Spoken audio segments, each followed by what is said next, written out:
It's time to focus on seniors with Helping Seniors TV.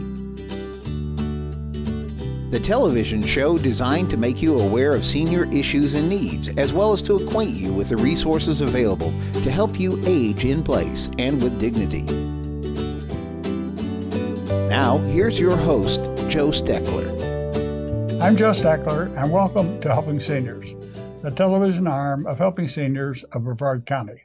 Our show is designed to provide you with information on how to develop your own aging and care plans.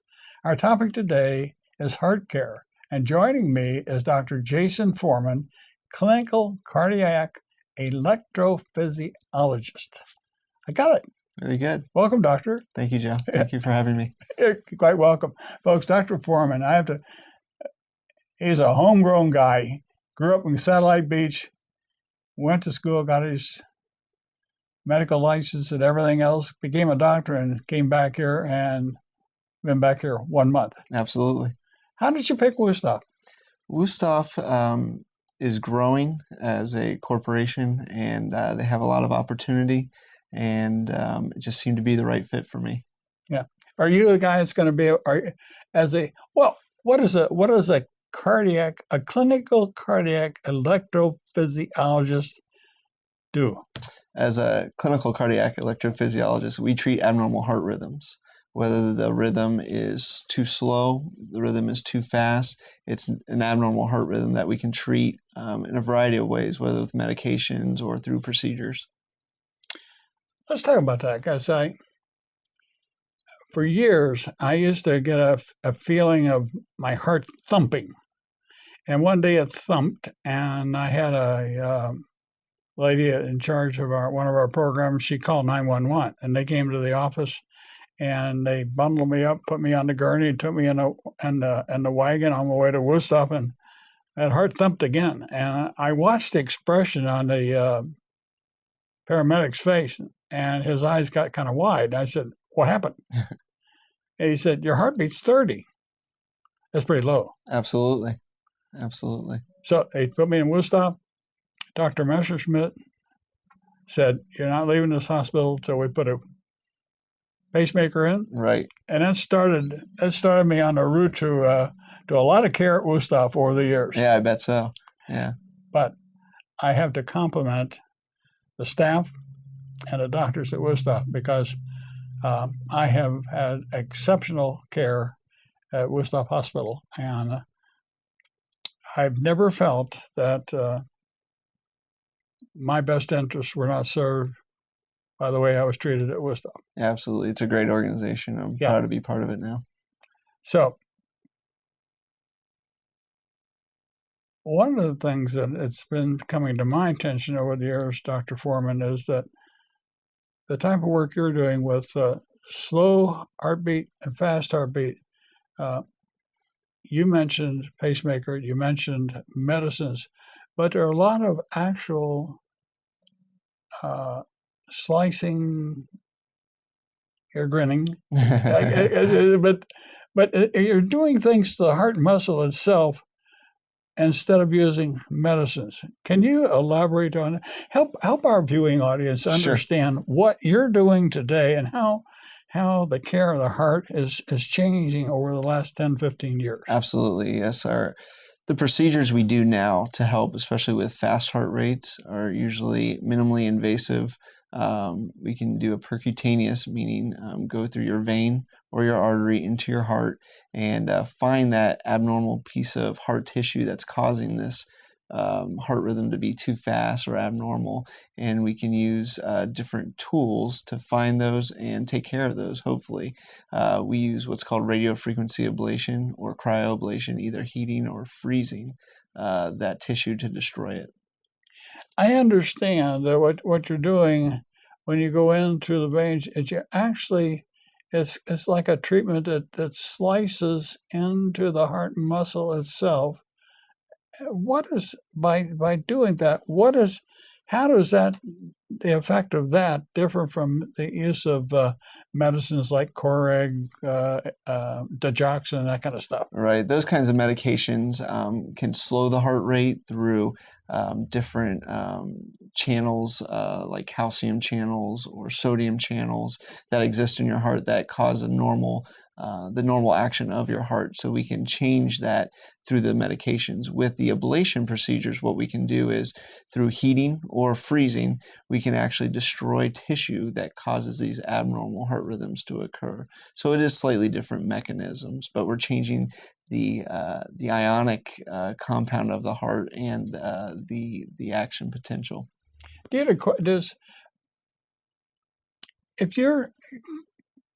If a person comes into you for a consult, what can you say, or how do you explain to people that it's a lot safer now to start doing cutting and scoring and searing and tearing apart and burning and all this stuff? I'm making it sound gruesome, I know that. But yeah, in fact, the progress of heart care and what we've discovered, especially just with the treatment of oral dental hygiene in relationship with that path from here down into the heart. Absolutely. It's amazing in the last 10 years what we've discovered. Absolutely. But how do you allay the fears of people that come to you for these different types of procedures? Yeah, we do these procedures all the time. We do them several times a day, hundreds of thousands of times a year, and they're not new procedures. We've been developing these, like you said, for decades now. So in a lot of ways, the medical community has not mastered it by any means, but we've got a good format for completing these procedures and the safest way for the patients to get through these procedures. I'm sure you've heard this when you went through medical school, that there's a difference between art and science, and the practice of medicine has evolved over the years through a pathway of being an art and another pathway of being a science. But at what point do people like me, older people, when do you sort of make a decision in treating elderly people how far we should go with some of the treatments to slow down heart rates or change if you have mitral valve prolapse, if you have a leaky valve? What makes a person a better than other candidate for advanced heart treatment? Yeah, it depends on the patient and the situation and how symptomatic they are. The last thing you want to do is harm a patient. Do no harm. That's the first rule. So we want to make sure the patient's healthy enough for the procedure, that the procedure is indicated and it's going to help them in the long run. And that's kind of what we go by. You always look at the benefits versus the risk of a procedure or a medication or anything. So you have to take that person as a whole and look at all aspects. In your work as in cardiac work, can you sort of draw some parallels between atrial fibrillation and stroke? Absolutely. Atrial fibrillation is a common, if not the most common cause of stroke in the United States, and millions of people in the United States have atrial fibrillation, and I think stroke remains as the third leading cause of death in the United States. Atrial fibrillation, because it's an abnormal heart rhythm in the top chamber of the heart, can lead to a blood clot in the heart and can dislodge. And once it leaves the heart, the first place it often goes is to the brain, causing a stroke. So the treatment for that would be to give a patient blood thinners and make sure that they don't form these blood clots, or try to keep them out of atrial fibrillation. Yep. Let's talk about blood thinners just for a second. Coumadin or warfarin, rat poison, is probably one of the most commonly used blood thinners. If you use warfarin, that is a drug that can be withheld and restarted, the dosage diminished, the dosage decreased, and you can do a lot of things if you have to have surgery. But there are some other kinds of thinners that you cannot go off of or onto. So can you explain for our viewing audience some of the causes and effect relationships between the different types of blood thinners? Right, and as you mentioned, Joe, Coumadin is a medicine, and you look for certain blood levels to remain therapeutic, meaning that the blood is thin enough to prevent clots from occurring. The newer medications, which are called the newer oral anticoagulants or the novel oral anticoagulants, they work differently than warfarin, and their mechanism's different, but also their half-life, their distribution within the body, the pharmacokinetics of these medications, they have different properties, and all of these new medications have different properties amongst themselves, including their mechanisms of action. These medications you have to take according to the FDA guidelines, how often, and they've done several studies on these before they were approved to make sure they were as equal or better than warfarin, which has kind of been the standard for preventing stroke in the past. How do you see? I believe in doing shows like this and discussing pros and cons of whether or not to use warfarin or some of the new medications, and for our viewing audience to have a better appreciation of what their freedoms are in using each of these medicines. I think we all need to ask more questions, be better informed about our own health, and what some of the things that we should fear or not fear. And I think that honest, open discussions of medicines with doctors that use these medicines on television provide to potential users a source of information they're not going to get. Because how many people watching this show today would know to ask some of the questions that I'm asking you? And I don't particularly like the fact that I've had all these experiences. Yeah. But it makes me appreciate more what you as a doctor have to recommend to somebody as a patient. For instance, in my own case, when they monitor my blood and they ask me why my blood, like my level generally stays 2.3 to 2.5. Mm-hmm. I take 5 milligrams of warfarin a day. On my last check, it was 3.2. The first thing the nurse says, "What did you do differently, Joe?" I don't know. The other night at the house, I fixed a spinach omelet for my wife. We had a spinach omelet at supper time. Sure. Spinach is something that will cause your blood to thin. Absolutely. So we don't appreciate the fact of what our foods, especially fresh foods, what they can do to our medicine. So I think that one of the things that has caused people to get into so many medical difficulties is the fact we still simply don't know what to ask. Right. Absolutely. And we're here to inform you as physicians, guide you, help you.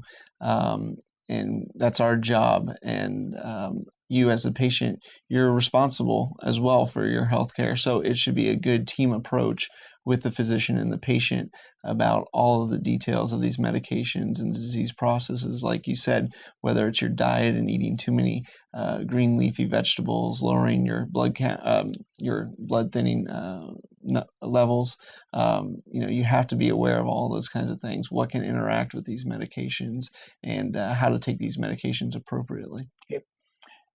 As a doctor, have you ever had a patient say to you, when my heart rate increases and it goes bonkers, it scares the hell out of me? Oh, sure. Absolutely. Most people, they feel their heart racing. They may get lightheaded, chest discomfort, short of breath, maybe nauseated. And that's a feeling that none of us want to feel. So, yeah, they do get scared with this and they don't know what's happening. And so that's where a lot of patients come to us at that time. See, that happened to me. And when I said something about that to my doctor and asked him a question, he came back with the medical manual. It was about that thick. And he handed it to me and he said, "You study it."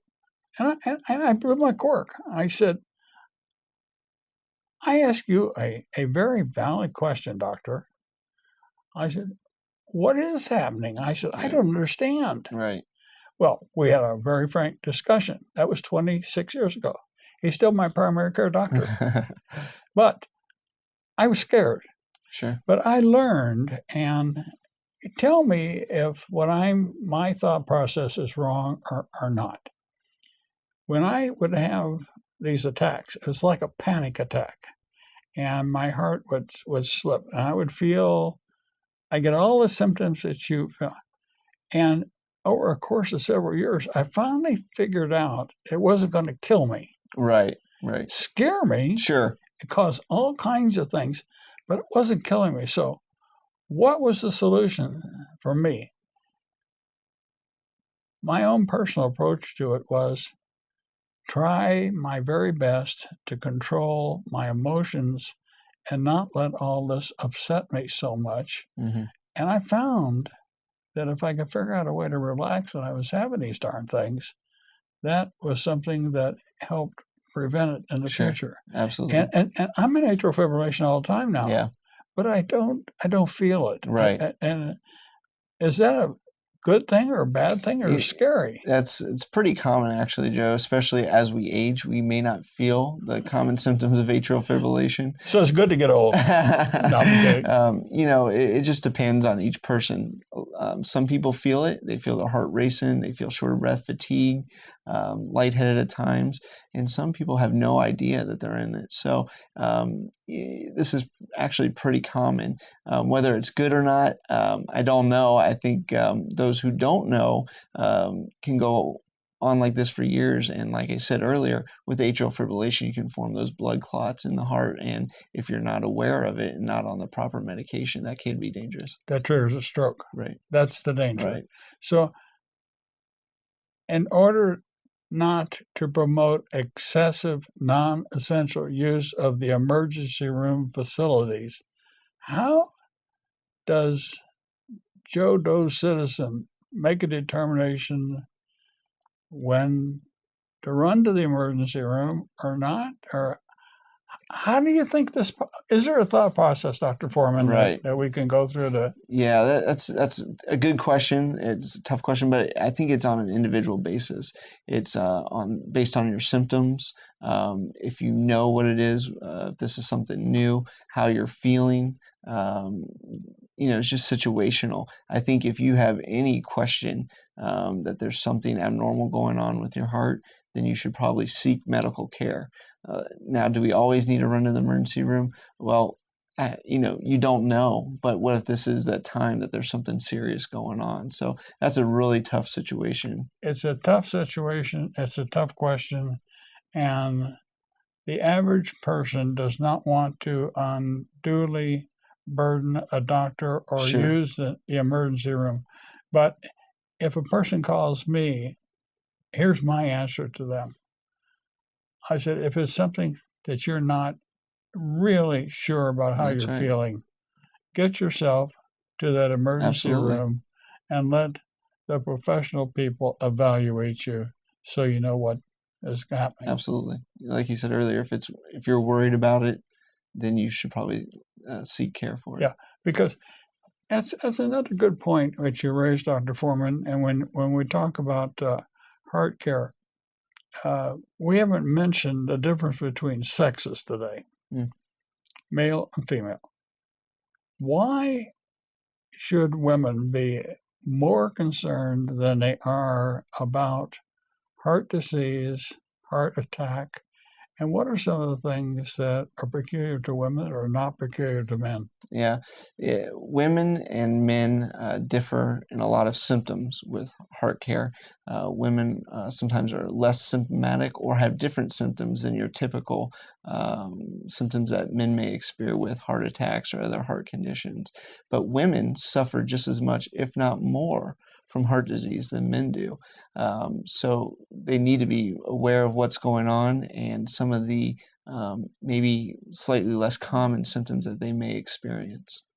What are some of the symptoms that women should be more aware of with regard to symptoms of heart attack, Dr. Foreman? Yeah, well, when you think about maybe a heart attack with the male, you think of the crushing chest pain up into your neck, down your arm, shortness of breath. Left arm. Left arm. Women may be less likely to suffer from these common symptoms that we describe. They may have more of a nauseated or abdominal discomfort type feeling. They may not have the crushing chest pain that classically we think of with a heart attack. Fatigue, just anything that may be slightly abnormal for that person as a female may be signs of a heart attack. My reading is that nausea and fatigue are more common of the indicators for women. They should be getting themselves to the emergency room. And there's so many things that a woman does that can cause nausea and fatigue. Absolutely. And it's making an informed, personal, and judgment call is very difficult. Absolutely, yeah. And everybody should know the risk factors for heart disease, whether it's familial history of heart disease or smoking or diabetes. Be aware of your risk as well as some of the symptoms that may be going on. Yeah, especially if you've done things that put you in harm's way and you're continuing to do them and you have the symptoms, then you're better advised to get yourself to the emergency room. Yeah. The one other area I wanted to talk with you about today, and I know you have a vested interest in it because you work with two of my neighbors. Mm-hmm. One put my first pacemaker in, the other one put the replacement in. Absolutely. And the wire job the guy did the first time was still good, so I didn't have to change the wires. Yeah. And so I keep pointing over here. Mine's over here. But can you describe for our viewing audience some of the good things and what a pacemaker can do and some of the misconceptions people have about what a pacemaker and defibrillator do? Sure, yeah. So a pacemaker can pace your heart or make it beat when your normal intrinsic pacemaker starts to fail you. It can make you feel a lot better. Maybe you've been short of breath, you've been fatigued, lightheaded, even passed out. This may be because your heart's going too slow and you're not getting enough blood to your brain. The pacemaker will take over as that replacement when your own pacemaker starts to give out on you. And so we commonly put these in. They go underneath the skin and the leads go into the heart like you described. They're getting smaller all the time. The technology is getting much better. And so it's kind of a common practice now, especially as we age in America. We see more Americans as we age need pacemakers due to kind of scarring down of those normal pacemakers of your heart over time. And pacemakers, like you say, in size have changed a great deal. I remember, folks, the first pacemaker show I did was with Dr. Johnson, Nancy Johnson. Yeah. And she brought several pacemakers, and one of them was about this big around. Yeah. And they put that thing in here, and to adjust it, they stuck a screwdriver onto the skin and into the notch into the pacemaker screw, and they adjusted its darn thing through the skin. You haven't seen one like that. I've never seen that. You never seen one like that. I do believe it. It's true. That's what they did. But now they can actually adjust this thing over the telephone. That's right. Yeah. So we actually have home monitors that actually check through the telephone, and then we can make adjustments just by sitting here. If I had the correct machine, I can make the correct adjustments. So we don't need to put a screw into your skin to adjust it anymore. I know, but I must say this, Lori. Yes. The girl that does She's fantastic. Yes. Your adjustments there at for you and Dr. Watson, Dr. Johnson. She is one of the loveliest persons. Absolutely. And every time she checks my my pacemaker, I keep saying, "How's the battery doing?" It's doing good. And we'll see in 3 months. Yeah. And but it seems to be holding pretty good. Absolutely. But I can tell you The first time they went in there and they were going to, they got that machine there and they got that little piece of wood or whatever it was. They started thumping this thing. Yeah. And I was going up and down. I thought, what are you doing to me? Absolutely. And you can feel all this stuff. Yeah. And right after I had that pacemaker put in, I had to go to a meeting in Orlando.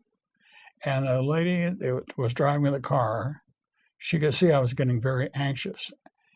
And what was happening was that the vibration of the car was almost in sync with my pacemaker, and it was setting the pacemaker off unduly. Yeah. And it was activating that darn thing. Right. And she was scared. It wouldn't take me to the hospital. I said, no. I said, it'll be okay. We only have a short period of time. What would be something else that we have not talked about? What would you like to tell our viewing audience, Dr. Foreman? We talked about atrial fibrillation and stroke. The other thing that we didn't talk about was defibrillators, which are slightly different than pacemakers. Defibrillators are for patients who have had abnormal heart rhythms or have weakened heart muscle, like cardiomyopathy or congestive heart failure. And patients with these conditions may be eligible for defibrillators. Defibrillators actually monitor your heart rhythm and are able to sometimes pace you out of that rhythm or even shock you back into your normal rhythm if this is a potentially lethal rhythm. And it does it automatically? Yes, it does it by sensing the same way your pacemaker works for you. It senses through your heart rhythm. Okay, but a defibrillator is a little bit larger. Slightly larger, and once again, the technology is much better, and the size of these defibrillators is decreasing. But yes, they're generally just slightly larger than a pacemaker, and that's because of all the complex intrinsic things that it does. We're out of time. Are you glad you came back to Satellite Beach to work at Wuesthoff Hospital? Absolutely. I'm glad you came back too, because you came back to a good doctor. That's right. Thank you, doctor. Thank you. Nice and I want to thank you for watching today's episode of Helping Seniors.